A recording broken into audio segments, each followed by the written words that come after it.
In today's video we are going to have some fun with a cheap IBM server from eBay and see if we can turn it into a really fast retro gaming rig. Let's start with an unboxing here. So I've been collecting parts for this machine for quite a while and I finally think I have all the hard to get parts to complete this project. My longtime viewers may actually recognize the server from a couple of videos I did a few years ago, but this is actually not the same machine. I got these machines so incredibly cheap, I actually bought two of them. So this machine is still new old stock and never been powered on. The box says IBM eServer, and then there's a barely readable sticker here that says 8486. And we've got an Intel sticker here. So, how do I get this on camera? This machine is huge, so I'm struggling getting this on camera. We had a peek inside here and just made sure there was actually a server in here and not a bunch of bricks. There is a security seal here somewhere, but the glue had dried up completely, so we don't know if it had ever been taken out of its wrapping. So then we have a compartment in the box here, and in here we got a bunch of CD-ROMs, some safety information, DIMM installation information, and an actual printed installation guide. We're not used to this anymore. And in this compartment we also have an original mouse. Sorry about the crappy camera angle, but this box is too big for my bench. And the rest is just the server. So this part of the video is going to suck. But there just isn't room enough for this big box on the bench. Here's our new old stock IBM 226. The protective plastic is still on the front panel here. And there is a sticker here that says Intel Xeon inside. And up here it says X Series 226. And then we have that model number MTM8488. Okay, so the unboxing was a bit of a failure unfortunately, but I just don't quite have enough room for that huge box. But with the machine on the bench now, this should be a bit easier. It's about the same width as a regular PC tower, but it's quite a bit taller, giving it this rather skinny look. It's a pretty cool looking tower. So on the front here we have an old-fashioned CD-ROM drive and a diskette drive. And then we have two extra bays here. And then we have these super crappy blanks. They look like they are going to fall out any second. I guess IBM expected the customer to remove them as soon as they got the machine. I guess we'll start with a very satisfying peeling. This never gets old. And behind here we've got two USB ports and a recessed power button.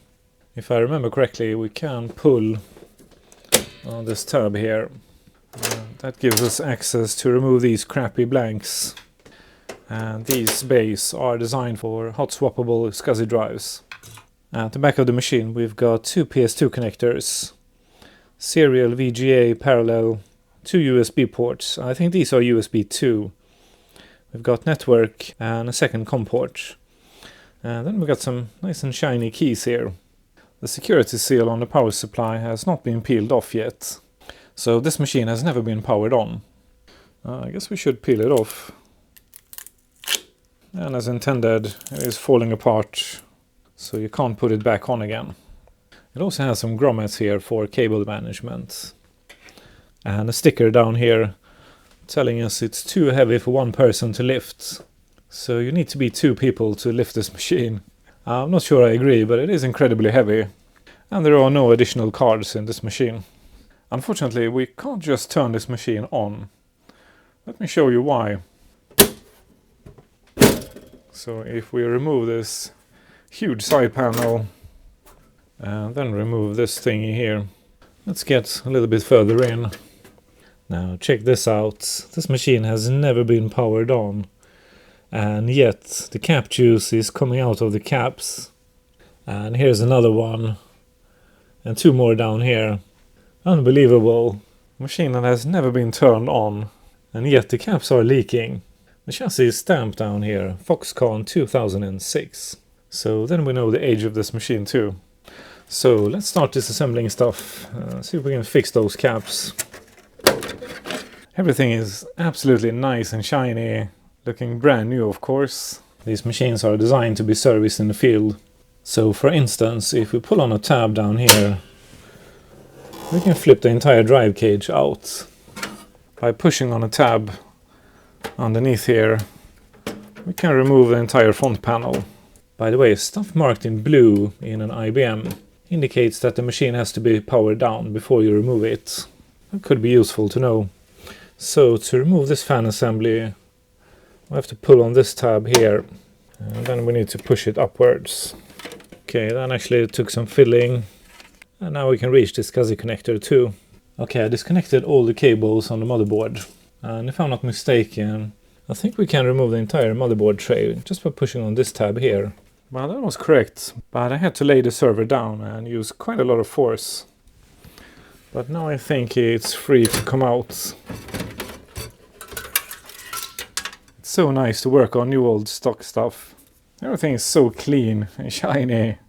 So if you're an IBM technician back in the day, you could have replaced this motherboard out in the field in about 10 minutes.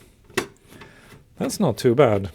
But we need to repair this motherboard, so I'm gonna have to remove it from the tray too.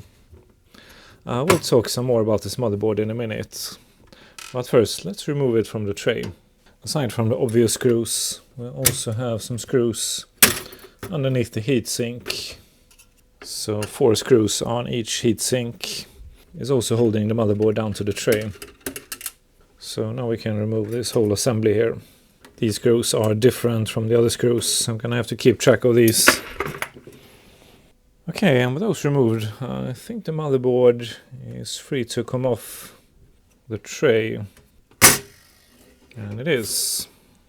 I'll talk more about the CPU and a possible upgrade in a minute. But for now, we just need to remove it so we can put the board on the toaster and replace those caps. The CPU is removed by pulling on this lever. This machine only came with 1 RAM stick, so let's remove it too. This is a 512 meg PC3200R. And the last thing we need to remove is the I/O shield at the back. I'm a bit worried about these plastic tabs here, so it may not cope with the heat from the preheater. Never seen a design like this, so I'm not sure how to remove them. Yeah, these are spring-loaded. Okay, this turned out to be super easy, so all I need to do is to push them in with pliers and push them out. Okay, so the heatsink is also glued to the components underneath, so I'm just gonna leave it like this, and hopefully it won't fall off when we preheat the board. And if it does, we'll just put it back on. Okay, I flipped through the installation guide and the user's manual online. I also spent some time on Google, and I actually even found the schematics for this board, which is rather unusual for a board like this. And this is in fact an MSI MS9151 version 1, also referred to E7525 Master S2, at least in one forum thread. It's really hard to find reliable information online about OEM boards, but I think I found the information we will need.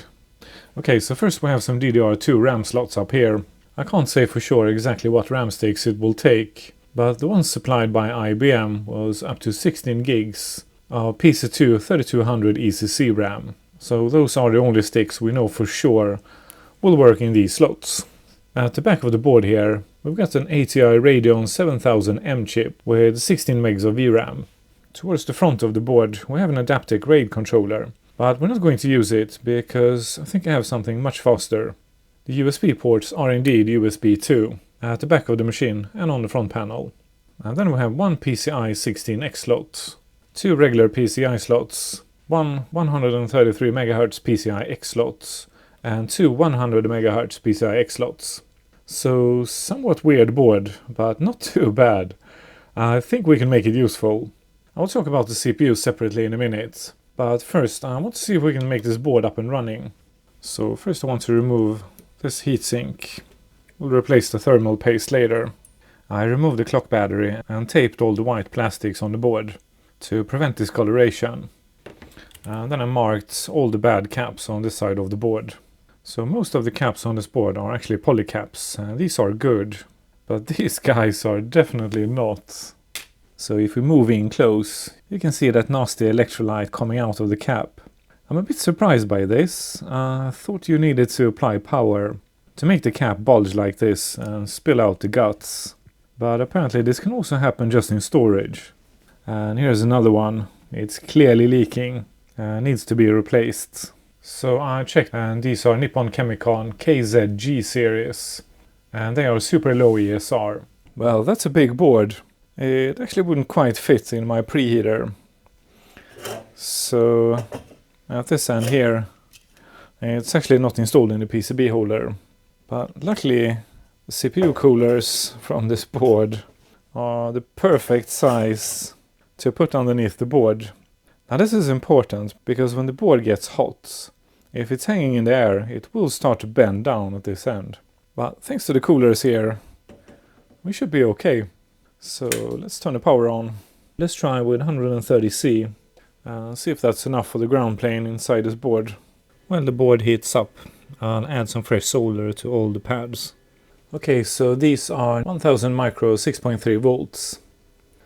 But we are going to spoil this board and install poly caps, just like the remaining caps on this board. And I can already tell the ground plane inside this board is sucking up quite a lot of heat. Okay, the board has reached 130 underneath, but it stays at 100 on top of the board. So that also tells us that this board has a really thick ground plane. Now let's see if that is enough to remove these caps. And if this is all new to you, the preheater heats up the copper inside the board, preventing it to act as a heat sink when we desolder the caps. It's almost impossible to remove caps on a board like this without the preheater. Okay, that one went well. You could of course just use a cheap heat gun and reheat the board every minute or so, and that tends to work too. Okay, that one still has some solder left in it. Let's try one more. No, same thing here. We need more heat. I'll crank it up to 140 and add some fresh solder again. Okay, so the board has now reached 140 underneath and 110 on this side of the board. Let's try again. Oh, that almost worked. The cap moved, but there's still some solder left, so it got stuck again. Okay, that took a while. It took about 20 minutes for this board to reach 145. Now the cap dropped. So apparently that was the recipe for this board. Don't like to go this high in temperature, but I don't really think we have a choice here.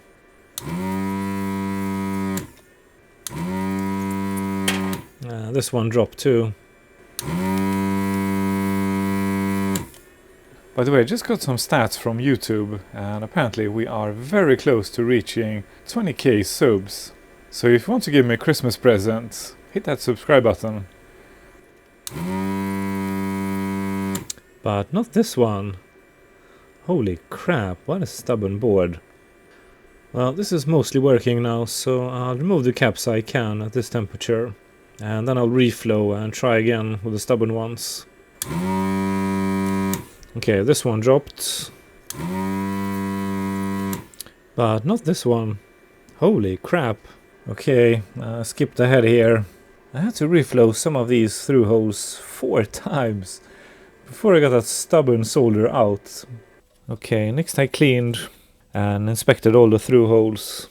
I was a bit worried they would get damaged, since I had to crank up the desoldering gun, but they all seem okay and look completely undamaged.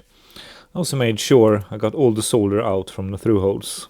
Not sure if I can get this on camera, but on the other side of the board there is some cap juice underneath where the cap was installed, and we need to clean this stuff up because it's highly corrosive, and if left on the board it will damage the board eventually.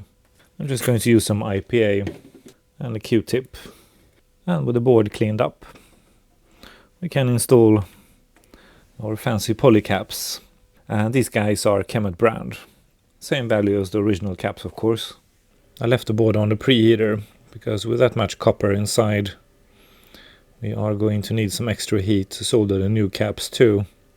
So the board is at 130 degrees now. And indeed, it's barely warm enough to solder the caps in. Took me about 20 seconds to get that pad warm enough to take solder. And of course I'm unbending all the legs. And you should too.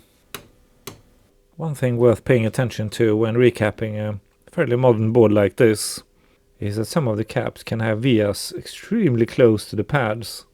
So I checked thoroughly and made sure we don't have any shorts on the board.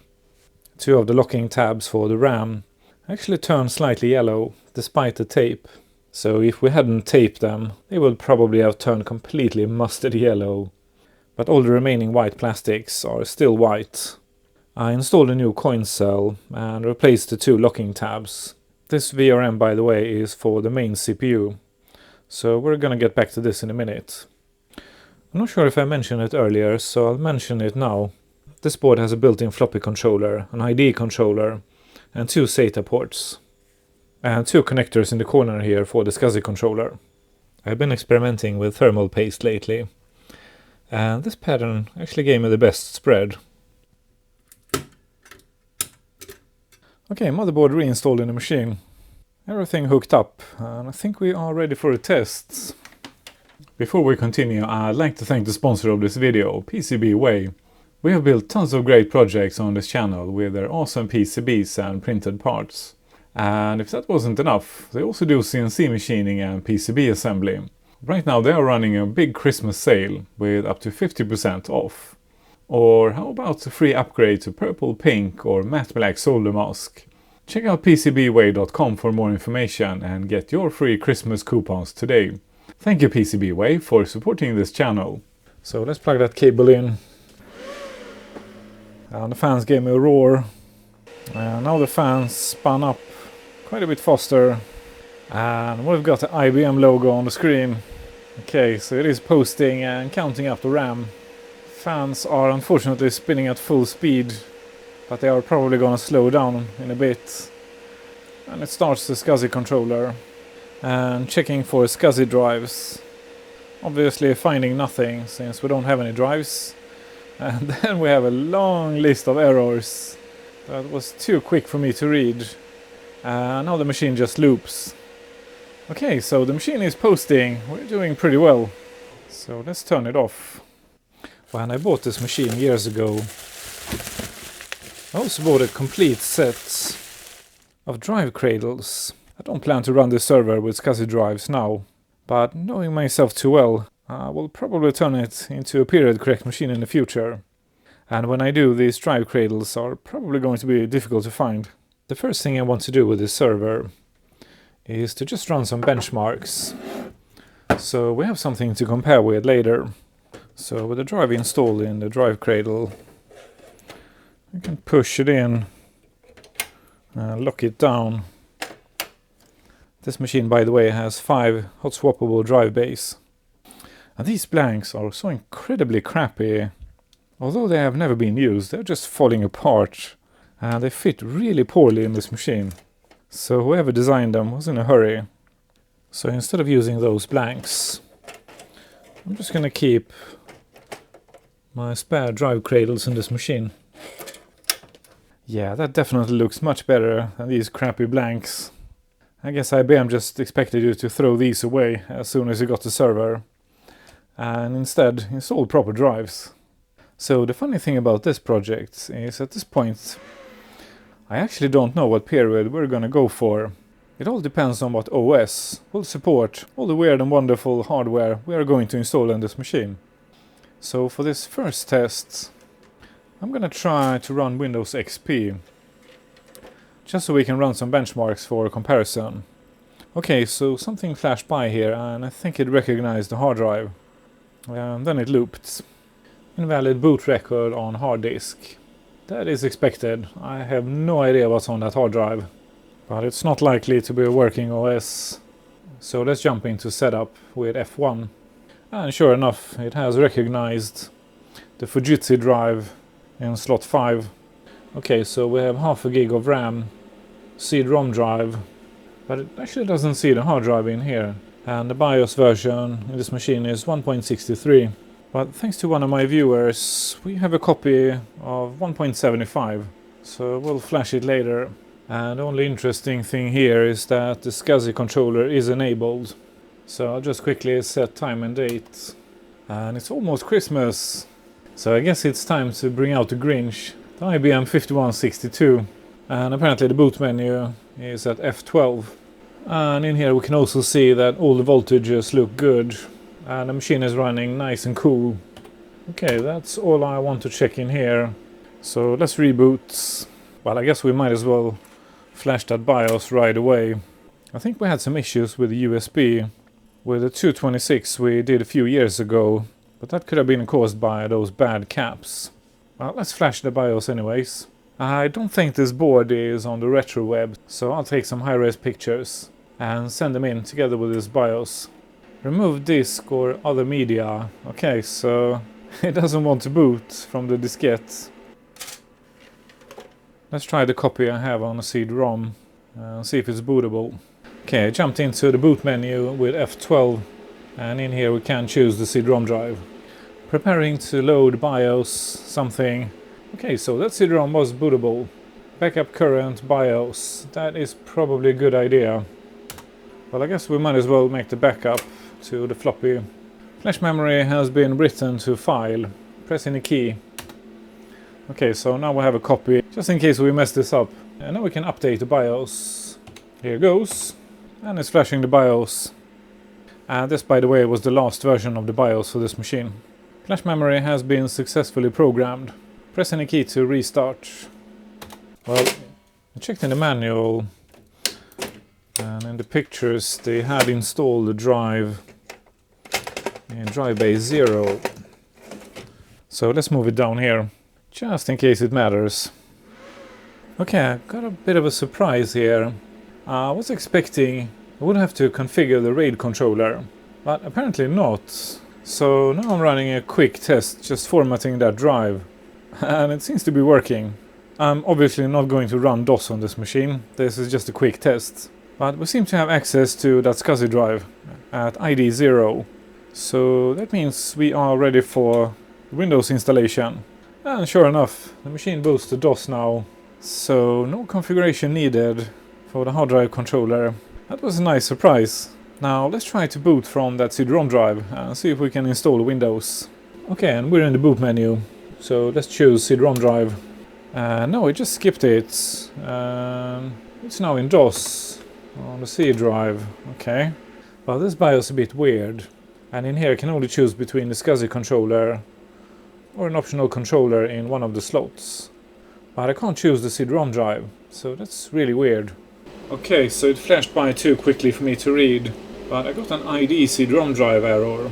So that is really strange, because it would boot from the BIOS update CD-ROM, but not from my Windows XP CD-ROM. That's really strange. Well, I guess we'll try with a different drive.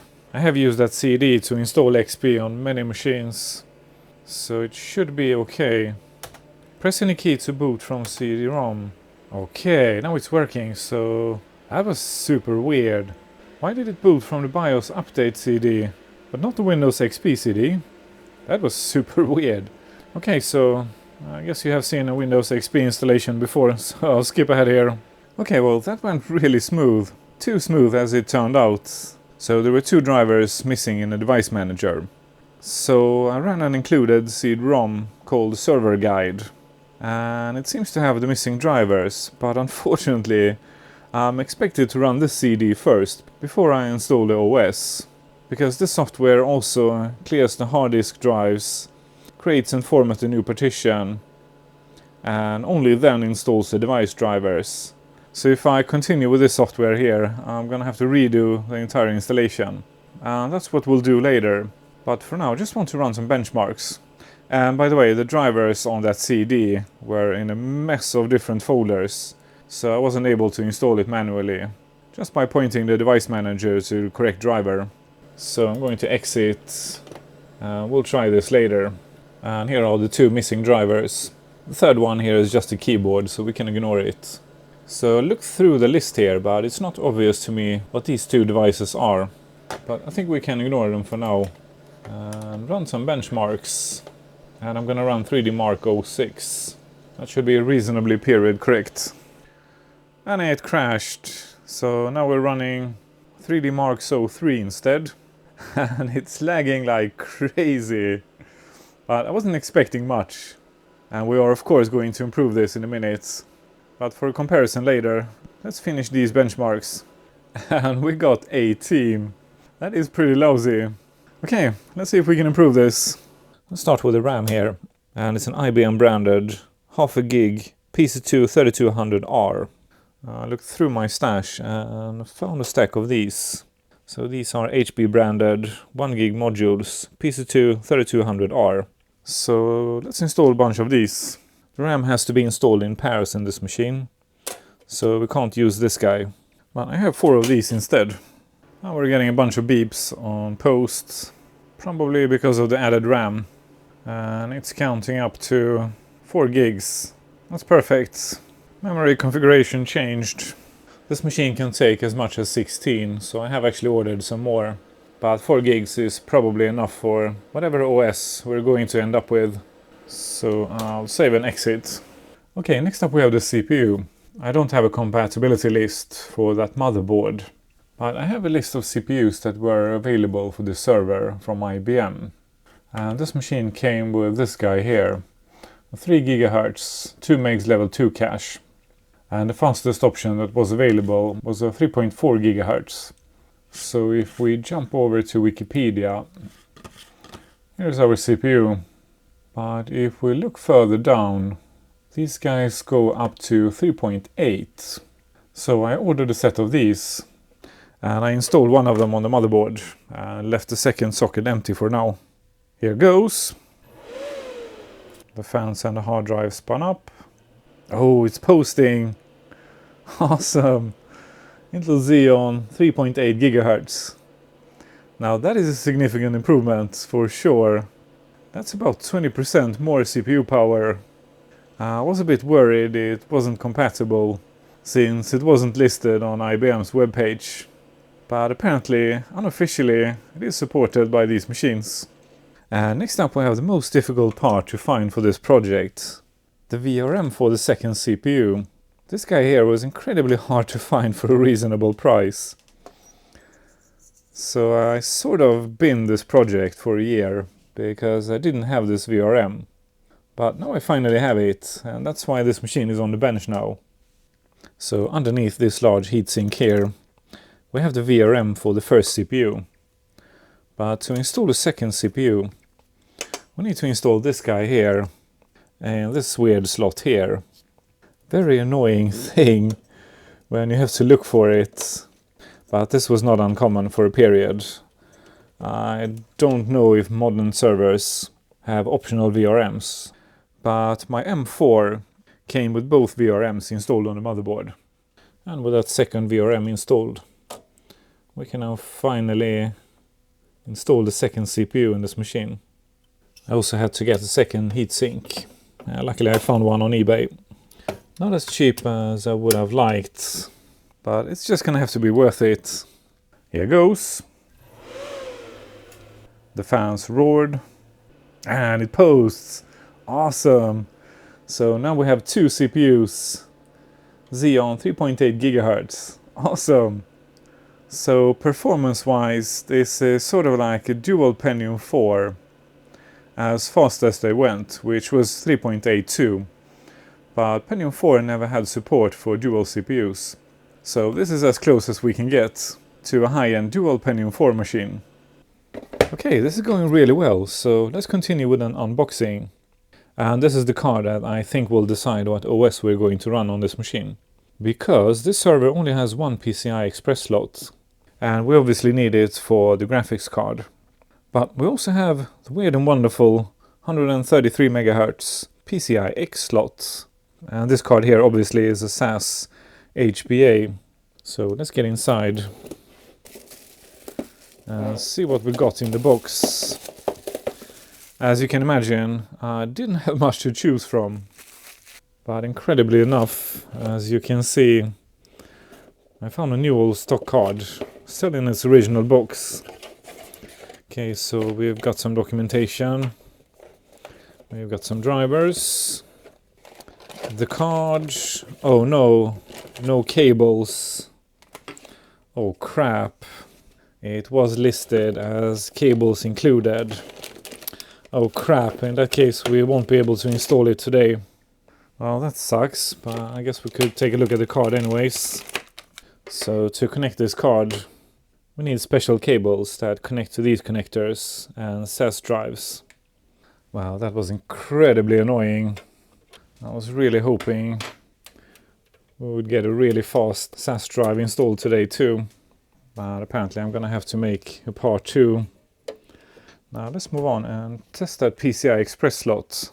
So I just grabbed a random graphics card from the top of the pile. And this is an NVIDIA GT610. It should be good enough for a first test. Being a server, I obviously have no idea if this board will support any graphics cards at all. Oh, we've got a splash screen. Okay, so probably no weird compatibility issues. Okay, let's run some benchmarks. Yeah, that is super smooth. And this is with a pretty crappy card. I think I paid less for this card than a cup of coffee at Starbucks. And benchmarks are already super smooth. But this is of course not the card that is going to be installed in this machine. But before we can upgrade to a faster card, we need to sort out power. Because this power supply doesn't have the usual cables for the graphics card. And it has some special cables for the motherboard. Now, aside from being a fun project, this IBM actually makes sense. If you want a period correct high-end Pentium 4 gaming rig, you would have to pay some pretty silly money for a Pentium 4 3.8 GHz. And this is essentially the same thing. And you get a second CPU. So you can run Winamp in the background while playing your favorite Pentium 4 retro game without losing any FPS in the game. And we got a score of 10,234. That is quite the upgrade from 18. And this is with a super crappy cheap card from eBay. Well, I'll start looking for a set of those stupid cables, and when they arrive, I'll record part 2. Before you leave, like, subscribe and leave a comment, and consider joining me on Patreon. And I'll see you guys again next week.